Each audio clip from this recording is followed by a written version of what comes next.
have a big to-do list to do today. And every time I write one of these lists, very seldom do we ever get through it. Maybe today's the day. Step one, we got gas for the shop. Okay, next off, we're going to go down to the Ford dealership and pick up my new door hinges.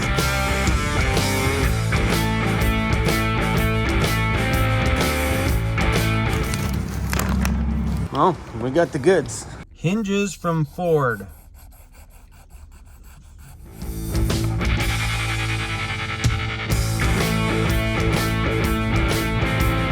I'm gonna start hanging some of these things on the wall, get them off the shelf. A great idea. Because right now a lot of this stuff's taking up space that I could use for other things. If we can just make a super organized wall. Now I'm using my brain. It's my box full of goodies. A long one. Well, I get both of them on the long one. Dun, dun, dun. Let's do this. There we go. I hear you, bro. I hear you, buddy. I know what you want. Come on. There you go. Okay. Yeah, that would be awesome. Great. See you Monday the 28th. Okay, bye. Yeah, dude! So, I found a place that is going to take my ambulance in to have the engine done. So, I had an amazing conversation with a girl named Dee at Super Tech Diesel, and what a bundle of information, super easy to talk to. And for someone like me that's not hugely mechanical, to have a conversation put me at ease was absolutely beautiful. So it's gonna go in. They have a technician there that specializes in the 7.3 liter diesels. I feel good today. If that engine gets done, that means this whole Lambo gets a full rip out, fresh start. And the cool thing is that diesel company is right here in Nanaimo. Came highly suggested from some of you guys, which is absolutely awesome. Thank you guys for always helping me in moments when I need it, because I don't know any shops around here. I don't know anything about the engine stuff. I just do know that I want to make sure that this thing has a good heart inside. That way, no matter where it is out there in the backcountry, when I turn that key, I got peace of mind that we're going to get out just a little bit farther in the backcountry. But the awesome news is, if they pull this engine out, I can take this ambulance back here and we can get up underneath it. We can sand down the entire frame. We can clean it all up, POR 15, everything, so it looks brand new. That way, when the engine's ready to be put back in, it goes back in on a perfectly painted frame. Ooh, I'm getting excited for the ammo now. Anyway, this one's out of the question. And this is our appointment date. And the lady we talked to, his name was Dee. Bada boom. Another thing done. What's next? Crank up the e-bike. What does that mean? I got an email from Merkava, which is the company that makes that bike, and he's like, Chrome, I seen your video the other day. Stop being a wuss and take it out of eco mode. I didn't know it was in eco mode. He's like, crank that baby up, take it for a rip. We're gonna do that. He just gave me instructions on how to make it faster. All right, save. Whoa, we in power mode now, baby.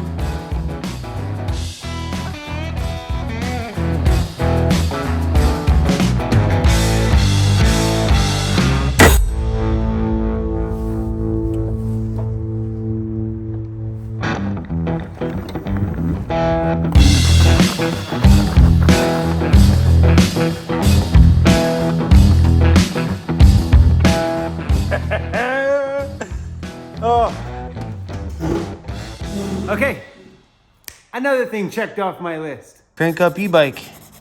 Done. Open up these hinges. They're not white. I kind of was hoping that they would be white. I'm gonna have to paint them. Let's make sure they're the right ones. Good to go. So I gotta change these because this one here is messed up. And you can watch it, I don't know if you can see it on camera, but it bounces upwards. It goes in, like it falls. You see here, when it comes out, it falls like a substantial amount.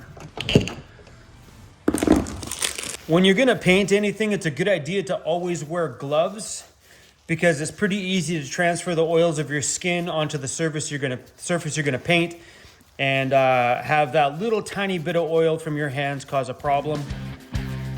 I get to use these things. I bought these. They're body panel stands. So when you're painting, you can put this over, put a board across it, and paint.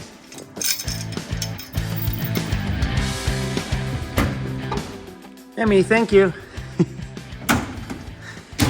Emmy, thank you. Emmy left a can of this Duplicolor here. It's the color match stuff, and I'm gonna use that to paint my hinges.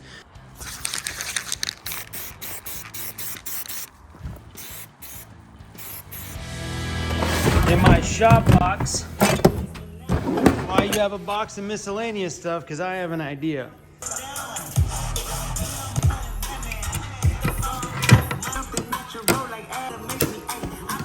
We turn these into a couple of hooks so I can hang those pieces and paint all sides at once. There, buddy.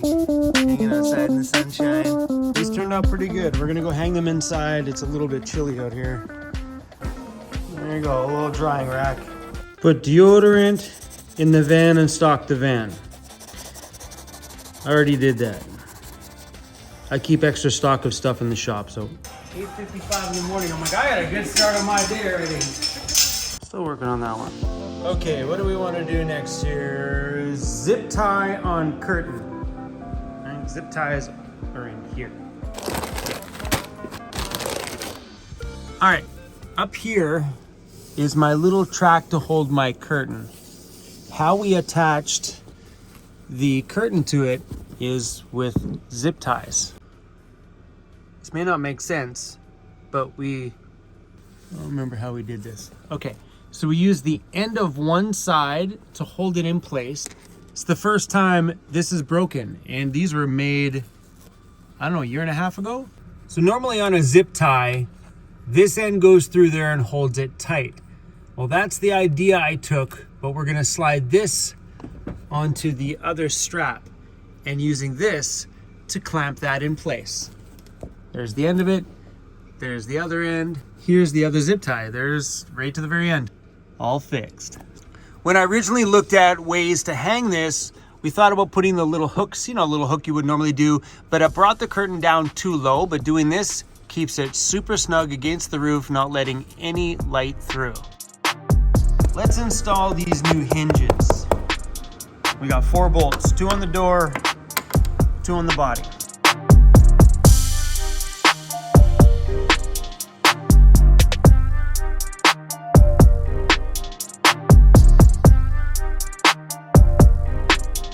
Seems to line up okay. Not bad, not bad. Down here, it definitely sits up higher than it did before. Before, that used to touch the bottom down there. That's where this chip came from, and it's also chipped the door here a little bit. But when I open it, it used to drop down. Now it drops a little, but barely. Oh, look at that. Look at that. I couldn't do this before. And it actually shut. Before, it was hanging down so low, then it would come up. This other door hinge was pretty good. I'm gonna keep it. I'm gonna throw it in a box. I may not have needed to replace this one, but this bottom one. Man, I'm doing a great job on this list. Okay, we got 2 major ones here left. That is a monster job.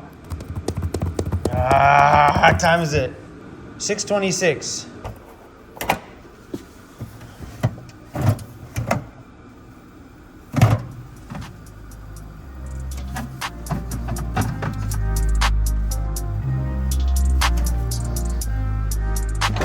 They call this stuff Vancouver Island Champagne. This is the beer a subscriber gave me. I showed it in a video the other day. Fixed compressor power switch.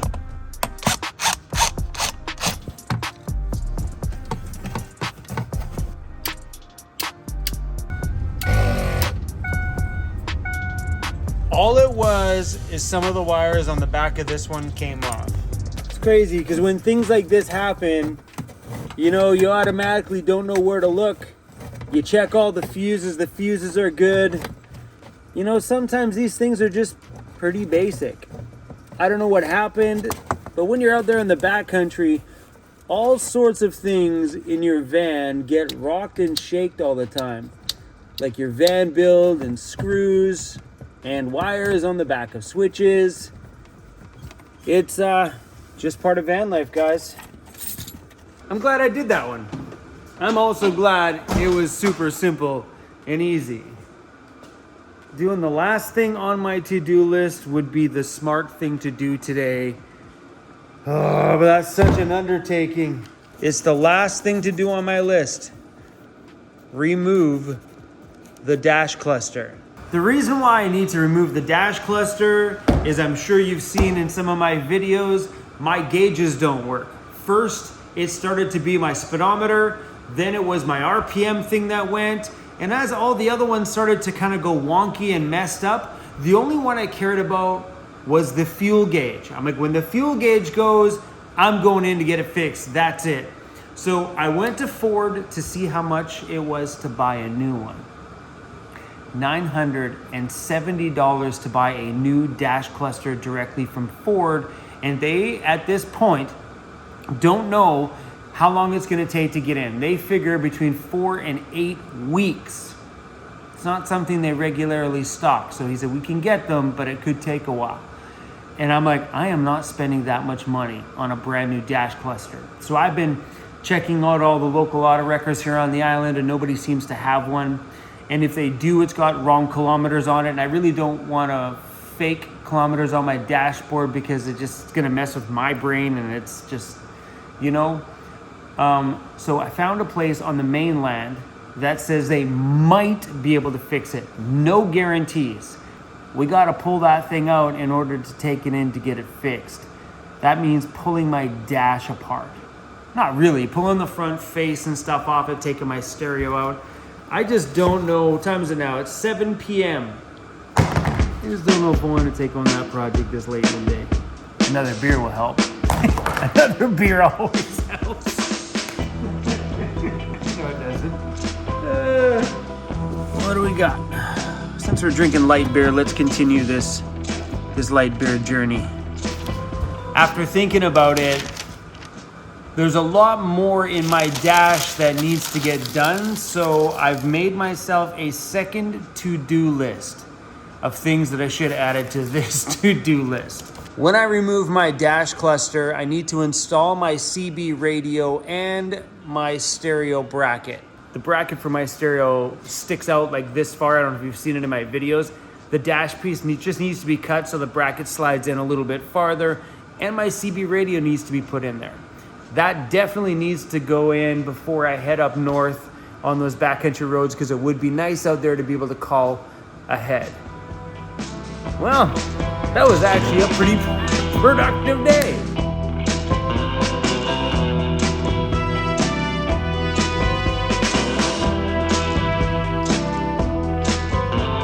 I got to play with my DJ stuff for a little bit, which always feels nice. Anyway, my friends, thanks for riding along with me while I did my to-do list today.